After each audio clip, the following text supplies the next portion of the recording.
में 4 पदार्थ right first one ఈక్ష్వాకులను రాసుకోండి ఈక్ష్వాక డైనాసిటీ రాసుకోండి నన్ను స్టేట్ రాయాలని కంపల్సరీ స్టేట్ రాయాల్సిన ఆంధ్రాకం తెలంగాణ నీట్గా ఫోర్త్ చూసి నీట్గా రాయండి ఏ పాయింట్ వదిలిపెట్టకండి ఆంధ్రప్రదేశ్ తెలంగాణ కోసం అడిగిన అనుకో శాతవాహన తర్వాత ఏర్పాటు మొట్టమొదటి డైనాసిటీ 4 చేయని పెడతారు బ్రాకెట్ రాసి లేటర్ శాతవాహన ఫస్ట్ డైనాసిటీ రాసి మీకు అర్థమయ్యే రీతిలో మార్చుకున్నా సేమ్ మంచి చేయడం రూల్ లేదు శాతవాహన తర్వాత ఏర్పాటు మొదటి రాజ్యం లేటర్ శాతవాహన ఫస్ట్ డైనాసిటీ రఫ్గా రాసి వదిలేసేయండి శాతవాహన తర్వాత ఏర్పాటు మొదటి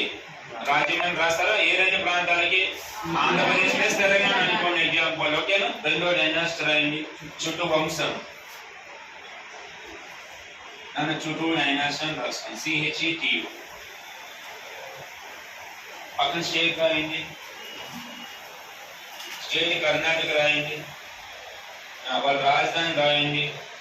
చుట్టూ డైనాసిటీ యొక్క క్యాపిటల్ ఇది ఇండియన్ కూడా వస్తుంది మీకు ప్లస్ అయితే బనవాసి చుట్టూ డైనాసిటీ క్యాపిటల్ బనవాసం రాయండి నెక్స్ట్ మూడో డైనాసిటీ రాయండి అభిరామ్ మూడో డైనాసిటీ యాడ్ చేసుకున్నాను అభిరామ్ వారి క్యాపిటల్ ఎవరు వేరే స్టేట్ రాసుకొని ఏ స్టేట్ మహారాష్ట్ర రాయండి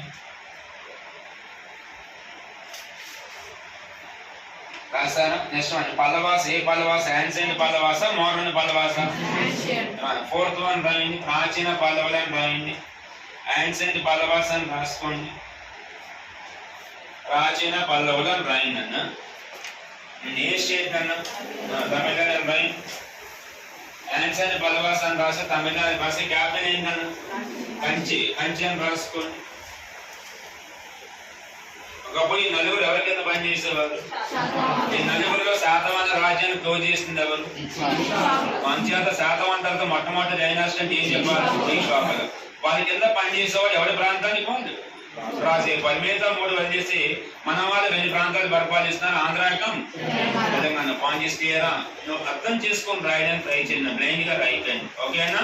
రెండో కోసం ట్రై చేస్తున్నా శాతవాహన రాజులు ఒక రాజు పేరు విజయశ్రీ శాతకర్ణి వాడు ఒక నగరాన్ని వాడి పేరు మీదుగా జన్మిత ఆ నగరం పేరు విజయపురం అని చెప్పాడు ఏం పేరు